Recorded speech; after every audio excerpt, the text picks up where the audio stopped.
What's going on, peeps? Howling through the streets in winds of tornadoing trash like a ghost of the city's restless soul is that handsome devil. This is an experimental rock band that originated in Boston, Massachusetts, now based in Brooklyn, New York. The band blends various genres including rock, funk, jazz, jive, blues, surf rock, rhythm and blues, reggae, rockabilly, rap, and psychedelic. As you can tell, this group clearly has a chaotic, uneven, off-kilter sound, often characterized as a mix of screamin' Jay Hawkins, bizarre take on electronica, eerie hip-hop, gypsy jazz, and bold gunzo rock. Today, I will be tackling this highly requested band's discography of 4 albums with some of the most unpredictable musical choices I've heard in a minute. Let's get started. That Handsome Devil was founded in late 2004 by producer Jeremy Page and lead vocalist Christian Appel, aka God Forbid. Appel got the name God Forbid from a teacher's shocked remark to him showing up to class, "Oh, God forbid you showed up,"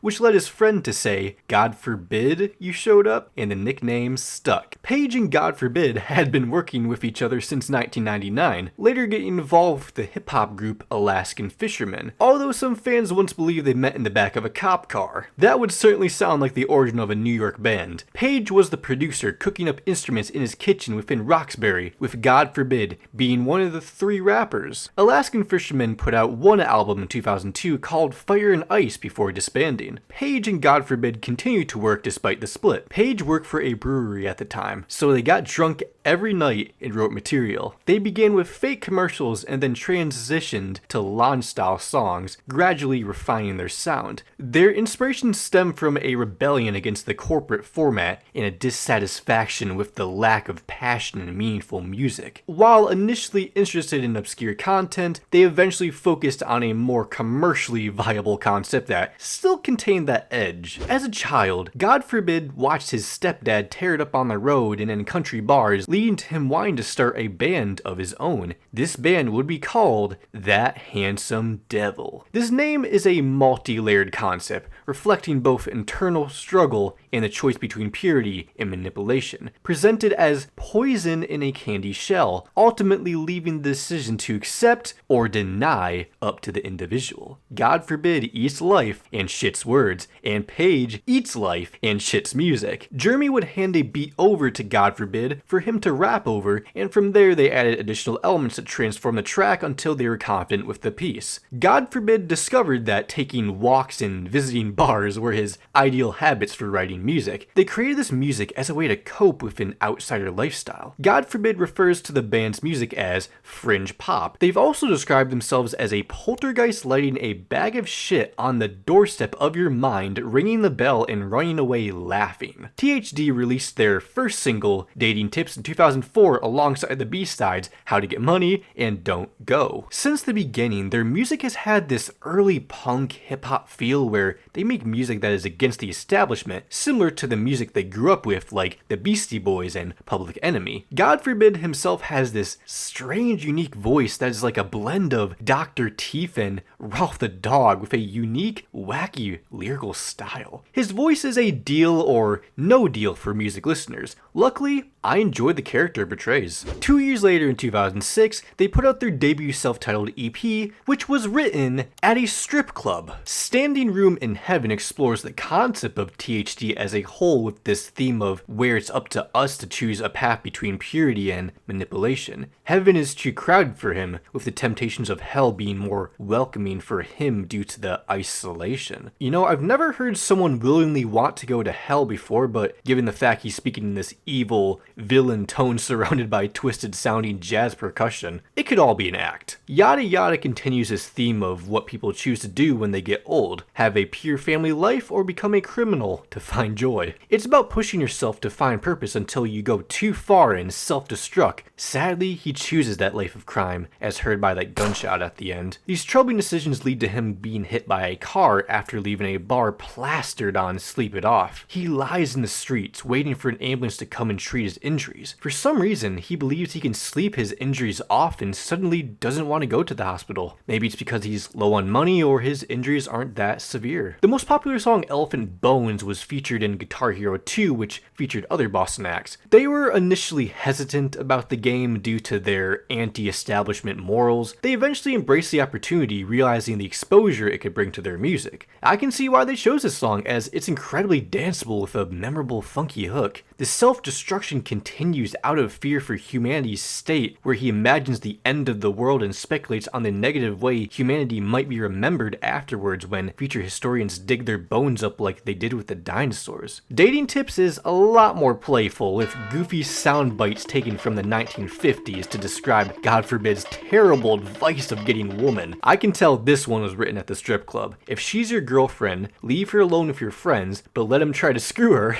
The drunker you are, the easier it is to get laid, but the harder it is to fuck. God forbid is certainly an alpha male. Miss America is a lot more chill, where he criticizes the American dream average Americans hope to have when they just waste their lives away doing nothing. They just watch TV, mow the lawn, and pick up the phone without acknowledging all the bad things going on around them, like a pedophilic neighbor, murderer, and addicts in their area. Concluding with James Dean, where he finds himself to be disappointed that his life has lasted as long as it has, expecting to pass earlier than he has instead of living so repetitively. His expectations for his life appear to be unmet, where his self-destructive behavior leads him to believe his lover deserves better than him. All he wanted to do is make money and be someone like James Dean, but looks like it hasn't occurred. This self-titled EP is a collection of tracks that explore the mind of a self-destructing fellow that appears to be making all the wrong choices. It's hard to listen to, but you can't help but be fascinated by it. Shortly after its release, THD went to work on their debut album. The band's fascinating lyrical nature and, God forbid's, unique vocal style attracted a great number of people. They found themselves a small underground audience, only helped by that Guitar Hero placement. The national exposure continued with their song Mexico being featured in the Showtime hit Weeds before the release of their debut album. I'm surprised this wasn't in Breaking Bad at one point, given the warm nature to it, where THC wants to escape to Mexico out of desperation for a new beginning in his life that differs from his harsh times. Rob the President was also included as a playable track in Rock Band 2, which boosted the band's visibility even though they had never released a full-length album before. Once again, not surprised by this choice due to its danceable, slick nature that tells the story of a broke man with ambitions to rob the president out of tax money to become financially stable. You can safely assume this is a parody, or the FBI would be at his door by now. Their debut album, A City Dressed in Dynamite, would be recorded at Boston's Cyber Sound Studios and released on August 5th, 2008, including those two songs. The album was received positively by critics. Like their previous release, the music was stylistically diverse, but was a lot darker in theme. The band explored the feelings of emptiness,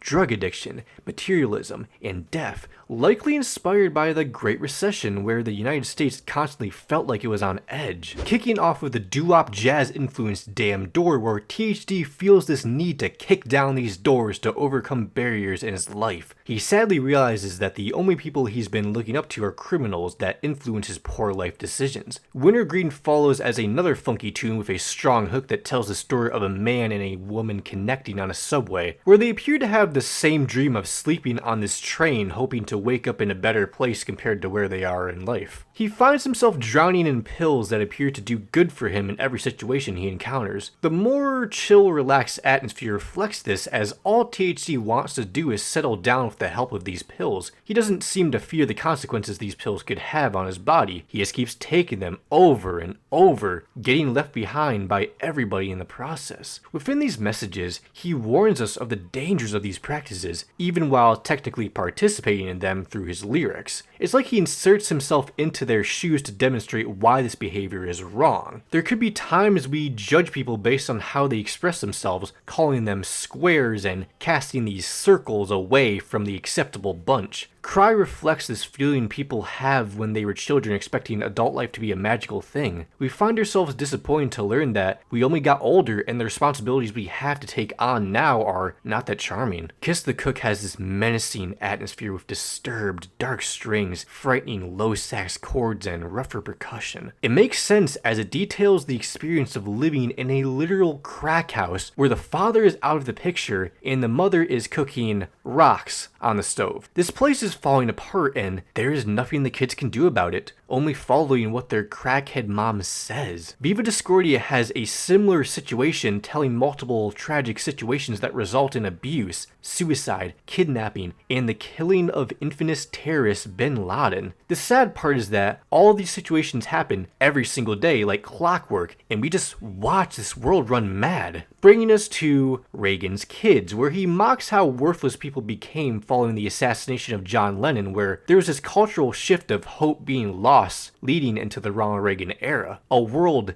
destined to explode like dynamite. Ending off with Tree Food, a chilling conclusion where we hear this man's helpless view of the world trying to find his purpose that ultimately leads to him taking his life, submitting to death, and accepting it. Reminds me of Yada Yada, pushing yourself too hard to the point of self-destruction with an already hopeless worldview. With a cult fanbase brewing, the group continued to stay musically active with the release of the single Disco City on June 23rd, 2009. This is quite a take on dance rock. It feels way too loose for a THD track with a whole lot of nonsense lyrically. Don't get me wrong, it's a nice vibe. The group tends to mock specific ideals, so I wouldn't be surprised if this was their attempt at making a dance club hit with the most playful, dumb lyrics possible with hope that it somehow becomes a hit. Followed up on August 25th with their second EP, Enlightenment, for suckers. Bullet Math experiments with electronica while containing their regular funky, wacky rock elements. It follows a mentally ill man who goes on a murderous rampage before hesitantly committing suicide to avoid responsibility for his actions. A slick bass line kicks Stockholm Syndrome into gear that illustrates how people can form unhealthy bonds due to need or manipulation. Aristocrats is a sequel to Viva Discordia, containing the exact same chorus and a similar instrumental. It expands on the initial theme of the world falling apart, now addressing school shootings, obsessive advertising, and wanting more than you need, only emphasized by the rapid tempo changes towards the end. Johnny Wouldn't Die is ridiculously dark, telling the story of this boy Johnny who struggles with depression, has this habit of self-harm and attempts suicide multiple times but fails each time. Even when he turns to drugs, an overdose wouldn't bring him down. God Forbid is rather optimistic on the chorus, insisting this person should sleep it off to feel better, and you're young, who says life can't get better? I'm sure this song helps someone. Within the summer of 2010, that handsome devil went on a national tour named Hating New People, where they sold small print discs of previously unreleased singles and covers. They connected with their fans through their personal website, MySpace, Facebook, Bandcamp, and SoundCloud. Although these two were the stars of the show, they were supported by a few backing members. Naoko Tokamoto contributes backing vocals to the band, while Evan Sanders plays the keyboard, trumpet, and trombone. Jeremy Siegel handles the bass and also provides backing vocals, with Sam Merrick on drums. Andy Bauer adds to the band's sound with drums, percussion, accordion, guitar, and backing vocals. Deflon Salar serves as the band's personal hype man. To financially support himself and his career, God Forbid was working 3 labor jobs. This is the same man who made How to Get Money after all. On August 9th, 2011, THD released their second album, The Heart Goes to Heaven, The Head Goes to Hell. They supported the album with a tour and launched an independent website, partially funding the album through a Kickstarter campaign that raised $6,000. I feel this title represents the potential tranquility found in following one's heart and the possible anguish that arises from overthinking or negative thoughts. Starting with cryptic sounding Adapt, where God Forbid gets in his own head about the temptations of adapting to the mainstream to achieve fame that could cause the anti-mainstream meanings of their songs to fall apart. He has washed up musicians and old friends coming up to him trying to leech off his organic success in the underground. He might also be addressing his fans as people who think they know him, but they don't. Becky's New Car takes a darker turn despite its relatively upbeat, shiny surf rock instrumentation, depicting the heart-wrenching struggle of parents grappling grappling with the loss of their daughter, who possibly took her own life. Haunted by the belief that they could have saved her if they acted sooner, the family begins to unravel. The sight of the car they had recently bought for her, a gift that she'll never see. Twist the Knife is about another troubled couple, this time surrounding their toxic relationship where this man clearly hates her, but goes crazy when he's not with her. They can say it's over several times, yet they seem to come crawling back to each other. God forbids general laziness plays a part in her hatred for him, where all he wants is the traditional pleasant relationship with occasional sex. He becomes a bit too crazy, informing her he could end her life with his collection of knives if he wanted to. Thankfully, God Forbid's energetic performance alone makes these suppressing tracks engaging, leading us to the dark, uneasy, almost demonic production of The You and I in Suicide.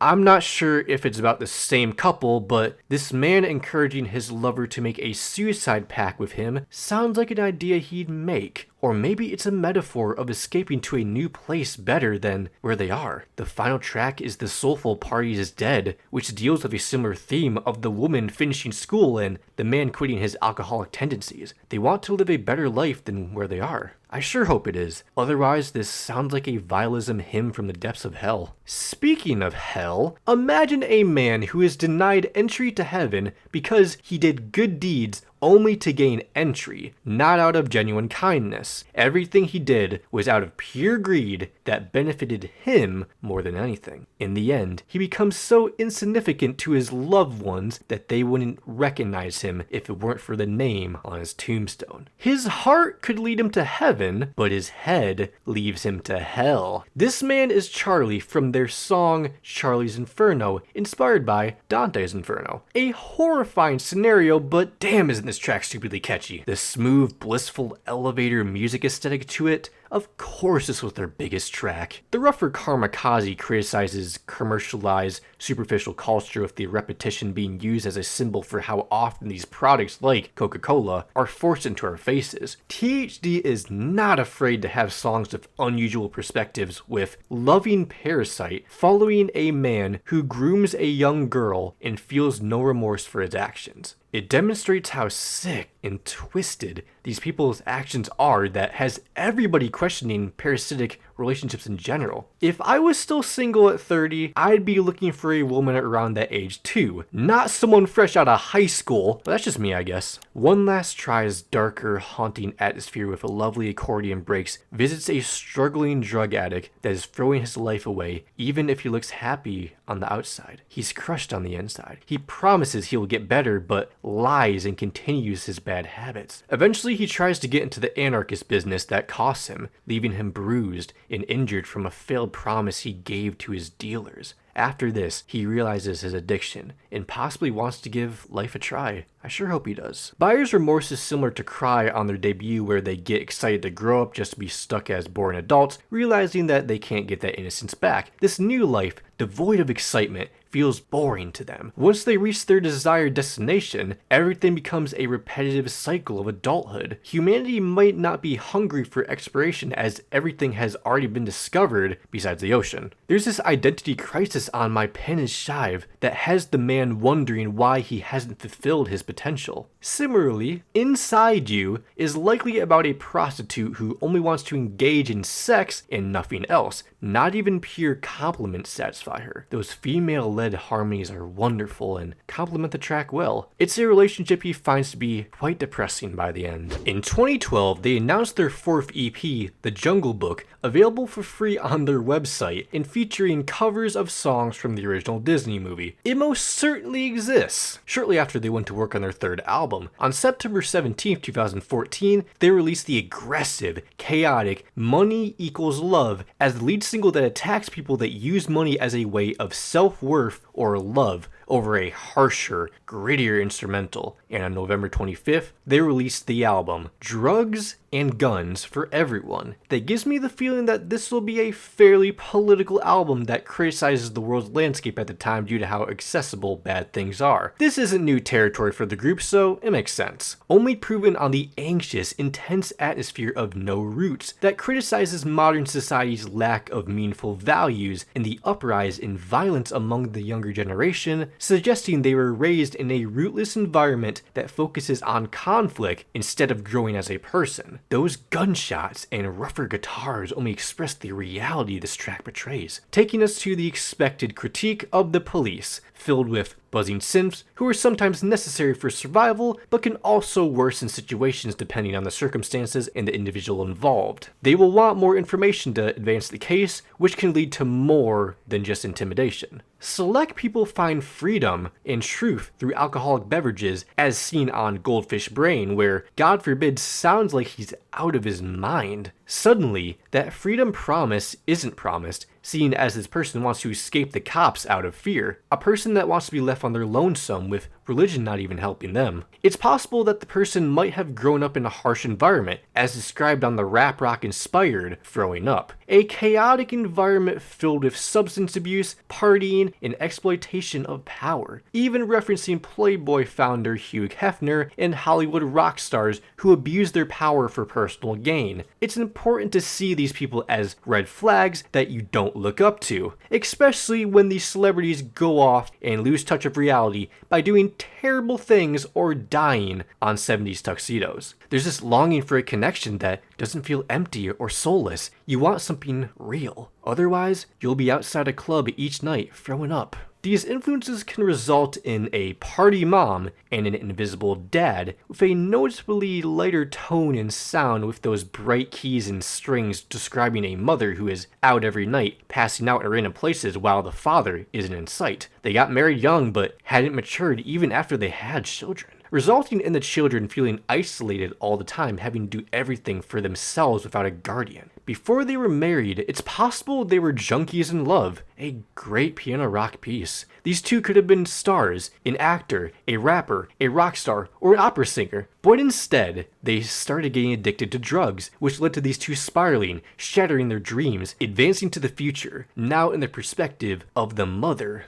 on The Face for It. She clearly struggles with that distant partner, her loneliness, and her addiction, where every hit is a sigh of relief for her. I'm sure we all have moments where we wish we could go back in time and fix all the mistakes we've made in life. We all have regrets or memories we wish to replay over and over again. Something about the boom bap inspired production and, God forbids, emotional performance that tearing in his voice tells a story. Is it likely because we're afraid to change that we wish we had this time machine? Possibly, but would you ever teleport to the end of time? There will come apocalyptic days where a select few will witness the last days on Earth. I bet there will be a feeling of pride knowing they've come this far, or fear that you have to accept that this is the end of humanity. You're the last ones after all of history. Now you have to witness the world truly collapse on itself in real time, surrounded in warm acoustics. Or it could be from the perspective of people who find themselves to be the last normal people on Earth, with hopes and dreams, while everyone around them suffers in silence. There will be a day. Concluding with the synth-pop inspired A Drink to Death, where this man finds it best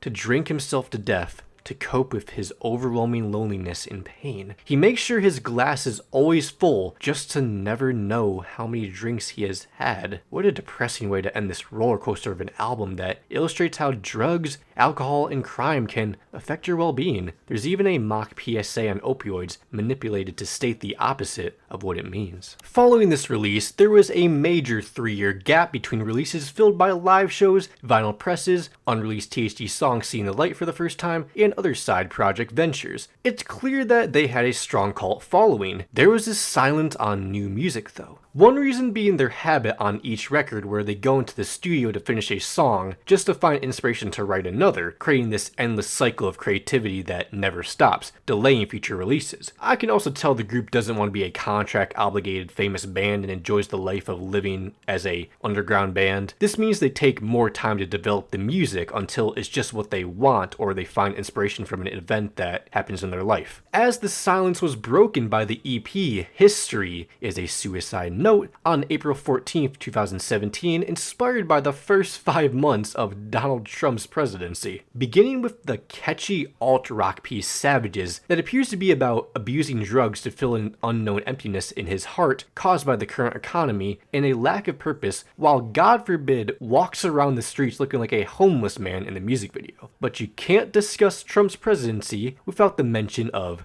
fake news, a grittier, uneven sounding track that sees him unsatisfied with modern media for its pushing of misleading news and education to distract from reality. Your self-perception might also be fake, serving as a coping mechanism. Those soft, pleasant moments sprinkled throughout might serve as distractions. This distraction can lead to a complete chaos, like the spookier, intense emergency where there's just too much going on. A sense of systematic neglect with how lower class people get treated and screwed over by people above them. There's not enough resources for you. All the citizens above you got them first. All this frustration with societal issues and surveillance. Maybe this anger is pointless and only echoes back through this echo chamber without really truly solving anything. Finally, we hear about the pendulum swing, a political theory that suggests that public opinion swings drastically in one direction until it hits a tipping point, then rapidly shifts to the opposite extreme, repeating the cycle, only evident in the track's repetitive and chaotic nature. Around 2020, during the TikTok boom, Charlie's Inferno gained popularity through TikTok and YouTube Shorts, making it their most popular song to date, and it also expanded their fan base even more than before. Throughout the pandemic, the duo came together once again to record the first THD album in 7 years. Following God Forbid's solo LP in October, they began teasing the new record on social media. On December 18th, they released the lead single, Everybody's Trying to Kill Me, a chilling depiction of addiction, exacerbated by those around him offering substances, leaving him paranoid that everyone is out to harm him, furthering his suicidal tendencies. The week after, they announced their fourth album, Your Parents Are Sellouts, scheduled for New Year's Day 2021, a record that explores the generational divide between adults and younger Americans, showcasing differing perspectives, which are essential for progress as heard in the intro. Expect this album to have this chilled out atmosphere with lighter, breezier instrumentation. The impossible that traces the pursuit of freedom from a fish flopping on land to a monkey swinging from a tree, a simpler, freer time, concluding in the present day where the man yearns to reclaim their freedom. Given the theme of generations, it's quite interesting to see how different freedom was back then compared to now. This generational gap is certainly present in marriage, where a couple will get into a fight and instead of working it out, they temporarily split into different houses. Couple arguments have been happening since the dawn of time, and separation isn't going to solve the issue. Maybe it's some trauma, or the marriage could have been rushed. Who knows? But none of this is new. The same could be said on Bad Vibes, where everything around him, from obtaining a pistol or criminals or smelling like piss, is familiar. These situations have happened before, and he almost feels nostalgic about it. It's a weird track. I don't think I understand it properly. Why does Shut Up You're Stupid remind me of Shut Up and Dance? Shut up and be my frickin' man. It sees this desperate man trying to find love in a bar, but fears he'll embarrass himself, leading him to take vitamins that help him imagine a scenario where it's much easier. This girl will just take his hand and say, "Shut up, stop overthinking, and kiss me." That's the kind of love he wants. Hoodlum isn't as cheerful, despite its blend of reggae where it follows a young boy who buys a gun to protect himself from the gang violence around his area. This leads him to being placed in a box as a hoodlum. After being ostracized from his former friends, he loses himself, trying to impress other gangsters, and becomes an actual hoodlum. Ultimately, gunshots blare out. The kid meets his fate and becomes another kid in a box. Apparently, us guys are pretty gross, where God Forbid spends the entire song making fun of our stereotypes, such as relying on our woman to cook the food, hunting, cussing, and smelling like crap. It gives us a minute to think, do women think we're all like this? This is followed by the humorous interlude for a university called Date You, stating how anybody could be a no matter what influence and power they have. Future doctors and politicians are all going to this place called Date You. Gosh, what a scary thought. FTF, or Fuck to Forget, follows a Guitar Center employee and bartender catching feelings for each other and wanting to have a one-night stand to fulfill their needs, as some individuals prefer pursuing temporary excitement over resolving their issues. The two continue this fling as a way of escape, even if they don't know what they are as a couple, probably a situationship. They pull as much advice from each other as they can until they unsurprisingly lose interest in each other, which he seems to be fine with. I sure hope it didn't result in whatever is happening on Punch You in the Face, an unbelievably graphic track about viciously beating someone in the street after getting into an argument. Now that I hear the outro talking about this person's pig-headed beliefs, this might be the handsome devil beating a cop to death. There isn't a lot of context behind the argument, so I don't know what could have led to this. Pretty disturbing, honestly, helped by the soulful instrumentation. I'm glad the next track, Evil People, is a lot more positive, where we see a couple attempting to thrive together despite the evil world they live in. I certainly appreciated the switch in style in comparison to mostly reggae, with this chilled out vibe for some retro synth pop inflections. Finally, La Di Frickin' Da returns to politics, tackling racism, gun control, and consumerism, pretty much telling the listener to get a job or advocate for change to bring an end to these issues, ending with a call for open-mindedness and considering all relevant facts about society, as being closed-minded could threaten our chances for a positive future. Another wild ride lyrically from THD that certainly went off the rails as always. Just fascinating to see the band still making music in the present day, even if the production is softer than their previous records. Since then, they played several shows and confirmed in 2023 they were back in the studio for a new album. It's expected to drop this year with about 13 new tracks. Their fans will occasionally beg them for hints on the new album, with the band simply responding, no. Despite never having managers, publicists, or a record company, they currently have 600,000 monthly listeners through word of mouth. They don't even know how to log into their Spotify account. After going through their entire discography, I have a high level of respect for their work, as the band clearly had this vision and didn't care what the music industry had to say about it. The only group they cared to satisfy was their fans, which have been dedicated to spreading their music since. Even if only one of their songs went viral, I'm glad this group saw some sort of major attention without selling out their morals. Their music is definitely an acquired taste, but once you get past the voice, everything clicks. That handsome devil was never afraid to speak their mind and tell stories from a perspective that is unusual to the average listener. If THD are seeing this somehow, I hope y'all are satisfied with your decorated discography and proud of how far you've come. God forbid just seems like that cool uncle you'd enjoy spending time with. They don't present themselves as these larger-than-life musicians, just some average Joes living the same life we are living. I believe that their authenticity makes them the band they are today. If you enjoyed this, feel free to subscribe and like for more bass content. Give me more suggestions. I love to explore genres I don't normally listen to. Make sure to love all, and peace.